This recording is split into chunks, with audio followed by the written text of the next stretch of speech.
A paz, irmãos, estamos aqui para gravar mais um capítulo de Levítico, para a honra e glória do Senhor Jesus. A gente falou sobre holocausto do capítulo 1, beleza? E lá fala sobre oferta de animais, né? Boi, bezerro, carneiro, ave, né? E tal. E aqui no capítulo 2 a gente vai falar sobre a oferta de cereais. Ambas as ofertas, irmãos,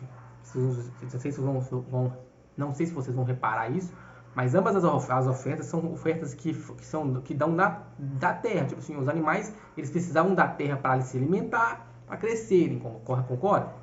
Precisava da água para poder, né, ter um rebanho ali, um animal saudável. E os grãos também eram colhidos de uma terra que eles plantavam. E por que Deus pediu pediu oferta desse tipo de coisa? Justamente pelo fato que isso era o sustento deles, entende? Essas ofertas estavam relacionadas ao sustento do povo.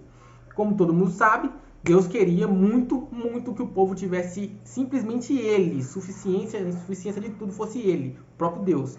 Porém, o povo custou aprender isso e alguns nem aprendeu com o tempo, não é verdade? Então, essa questão de oferta está ligada a seu sustento. Por quê? Porque Deus prometeu para aquele povo, irmãos, uma terra que mana leite e mel. Entende? Se é uma terra que mana leite e mel, automaticamente é uma terra que produz muito, que produz bem. Vocês vão lembrar que quando os espias entraram na cidade, eles viram os pessoal carregando um cacho de uva, que tinha que ser 2 para carregar um cacho de uva. Então é uma terra que produzia muito. E Deus simplesmente requis deles uma oferta de algo que Deus já tinha dado a eles. A gente tem que entender esse ponto. A gente não vai ofertar com o pensamento de trocar, de fazer uma troca com Deus, entendeu? Pelo contrário, a gente vai ofertar com o pensamento de gratidão a Deus por algo que Ele já me deu, beleza? Então o sentido da oferta é justamente esse. Eu vou para devolver a Deus algo que Ele já me deu, entende? É algo que já está nas minhas mãos. Eu só vou devolver para Deus uma parte em obediência, entendeu? Simplesmente isso, em obediência. Eu entendo que Ele me abençoou e agora eu vou devolver uma parte em obediência, porque se a gente for analisar o contexto todo, se Ele me deu tanto, Ele não precisa de pouco, entende? Ele não necessitava de uma vamos colocar nesses termos, como uma esmola, entende? Não necessariamente Ele necessita de uma esmola. Então não é questão de necessidade, beleza? É questão de obediência mesmo, tá? Totalmente ligado à obediência. Eu vou até Deus ofertar a Deus algo que Ele já me deu, beleza? E outra coisa que a oferta está ligada é a questão do trabalho. Trabalho. Os sacerdócios, por exemplo, eles não tinham trabalho fora do tabernáculo. Eles trabalhavam somente do tabernáculo. Ele era exclusivo para a organização do tabernáculo. Então, como eles não tinham trabalho, eles não tinham renda, porque eles não plantavam, eles não colhiam, eles não faziam nada disso, beleza? Então, quem fazia isso era todo o arraial, todo o povo do arraial, e traziam essa oferta. Por isso, nessa oferta de cereais, diferente da oferta de holocausto, eles podiam te dar um punhado para que eles pudessem se alimentar, eles e a família deles, beleza? Isso Arão e a família deles. Não é todo levita, beleza? Não é todos da tribo de Levi. Não, é somente Arão, o sacerdote. Todos que tinham sido chamados para prestar um sacerdócio ao Senhor, beleza? O restante trabalhava normal. Então, irmãos, é isso. Estava ligado a trabalho, beleza? Por que trabalho? Porque se você não plantasse, você não tinha o que colher, beleza? Deus te deu uma terra que mana leite e mel, mas Ele não te deu já a terra com as coisas plantadas, não, você tinha que plantar, beleza? Não diferente de hoje, irmão. Você vai encontrar isso lá em Marcos, capítulo 12, no versículo 30, fala assim, ó: trabalhar, servir, portanto, quanto Cristo diz que ainda hoje devemos cumprir o mandamento: amarás, pois, o Senhor teu Deus de todo o teu coração, de toda a tua alma, de todo o teu entendimento, de toda a tua força. Força está ligada ao trabalho, beleza? Então, a gente encontra isso tanto no Velho como no Novo Testamento. Fechou? Outro ponto importantíssimo da gente lembrar é que havia uma parte da oferta que era com fermento. Essa parte da oferta com fermento não era queimada no altar, porque Deus não aceitava a oferta com fermento, beleza? Deus não aceitava. Então ela era queimada, não era queimada no altar. Ela era simplesmente levada ao sacerdote, porque, como eu falei, eles precisavam se alimentar, beleza? E aí Deus permitia que pessoas tivessem lá vontade, sentissem no coração de levar e ofertar na vida desses irmãos. Fechou?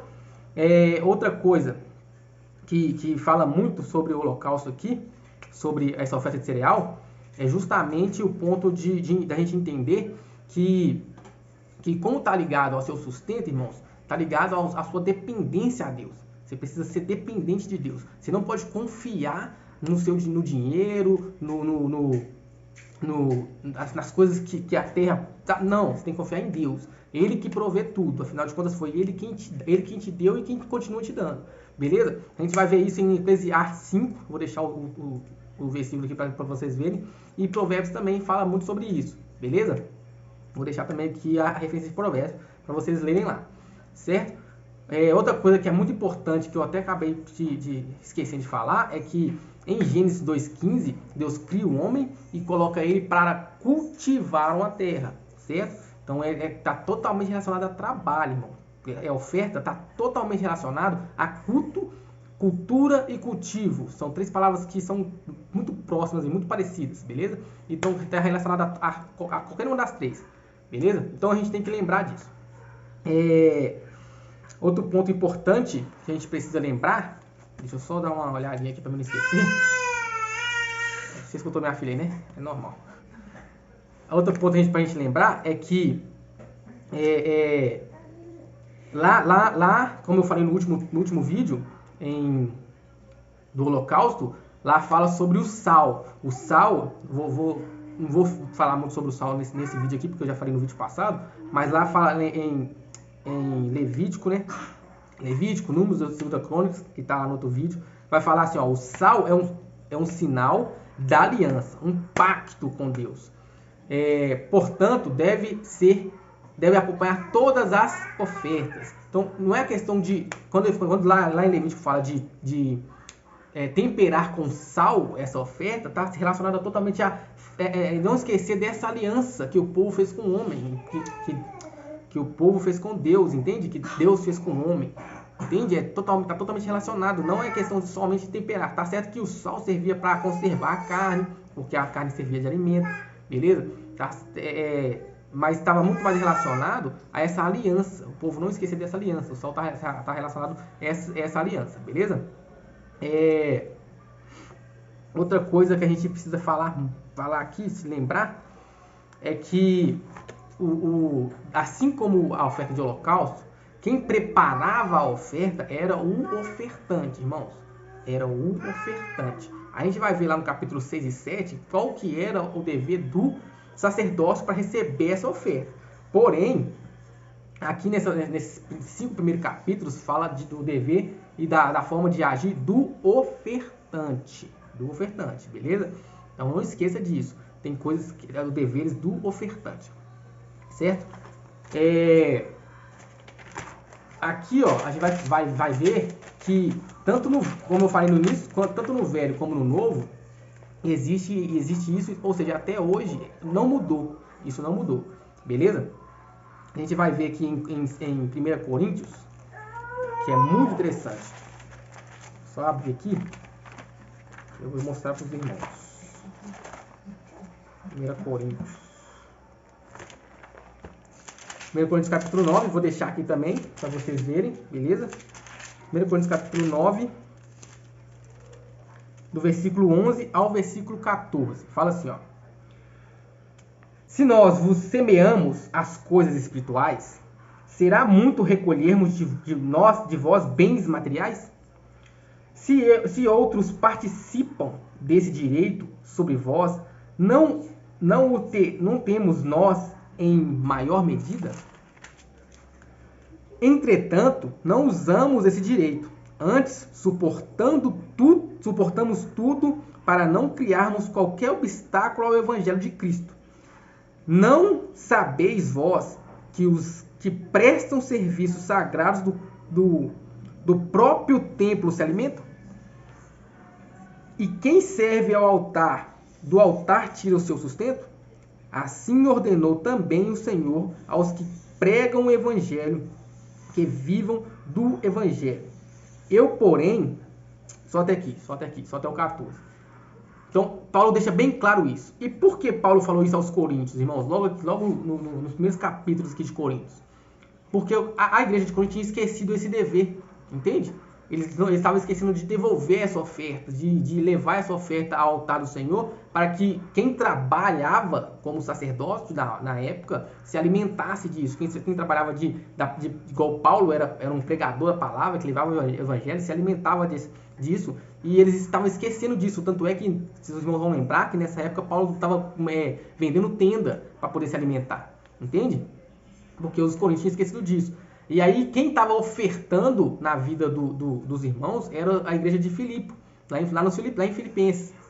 E que é uma vergonha para Corinto, entendeu? Porque era eles que tinham esse dever e eles não estavam atuando com esse dever. Os coríntios tinham que vir, os filipenses tinham que vir e entrar com essa oferta.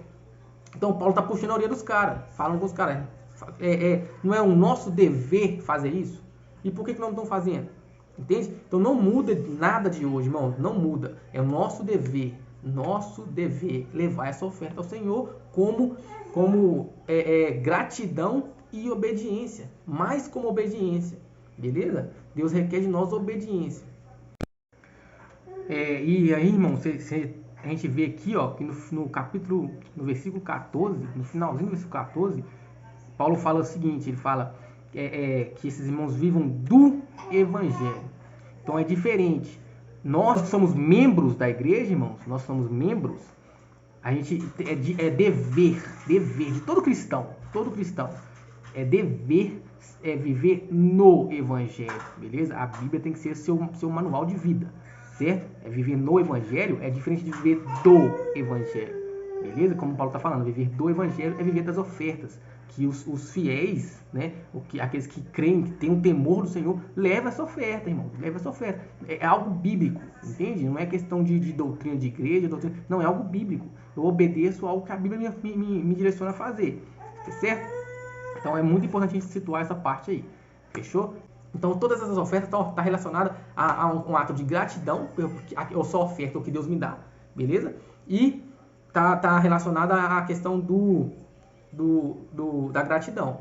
Da obediência, beleza? Porque isso é mandamento bíblico. Deus mandou devolver essa oferta, beleza? Ele prometeu para o povo que daria uma terra que manda leite e mel. Então, se a gente for analisar, em Êxodo ele fala sobre o tabernáculo, ensina tudo que tem no tabernáculo, fala todas as medidas, passa tudo sobre o tabernáculo. E logo no Levítico, agora está ensinando o povo e o sacerdote como fazer a manutenção desse tabernáculo, entende? Como proceder agora nesse tabernáculo. E isso quando eles herdassem essa terra. Ou seja, não era naquele momento, era quando eles herdassem aquela terra. Quando eles entrassem naquela terra, eles tinham que apresentar dessa forma. Como eu falei no outro vídeo, caso você queira receber o perdão. Beleza? Hoje não está muito relacionado a perdão, porque Jesus já morreu na cruz. Então ele é o único caminho, verdade e vida. Por ele que você recebe tudo. Mas a obediência e a gratidão continuam a mesma. Beleza? A questão do fruto que eu tinha falado no início, sobre o fruto da terra, é a mesma coisa que tem em Gálatas. Se eu não me engano é Gálatas. Que fala lá que o fruto do Espírito. E aí esse fruto tem várias características, entende? Então quando fala de uma fruta, está falando de uma fruta específica. Quando fala da figueira, quando fala da videira, está falando de uma fruta específica. Agora quando fala de fruto, está falando do fruto tudo que a terra produz. Beleza? E Deus deu uma terra que produz muito para aquele povo. E com nós também não é diferente. Não tem muita gente aí. Deus tem abençoado poderosamente. O pastor falou no estudo esses dias para trás aí, agora não lembro quando, sobre vai ser grato ao se acordar e respirar, e muitas vezes a gente esquece desse detalhe, entende? Só de poder levantar e estar respirando, ter vida, já é um motivo de agradecer, e muitas vezes a gente esquece desse detalhe. Amém? Aguardo por todos vocês lá no domingo. Não se esqueçam, irmãos, está sendo muito, muito, muito proveitoso lá no domingo. Por quê? Porque lá eu tenho 1 hora para falar. Aqui se eu fizer um vídeo de 20 minutos, 30 minutos, com certeza a maioria não vai ter tempo para ver, beleza? Então aqui eu tenho que ser muito rápido, muito breve, não consigo falar muita coisa, não consigo explanar muita coisa, como tem sido na escola lá, beleza? Até porque os irmãos também, a gente tem contato, pergunta, a gente vai lembrando de umas coisas que a gente acaba esquecendo, beleza? Então é muito importante que vocês estejam lá com a gente, amém? Então até domingo às 9 lá na nossa igreja.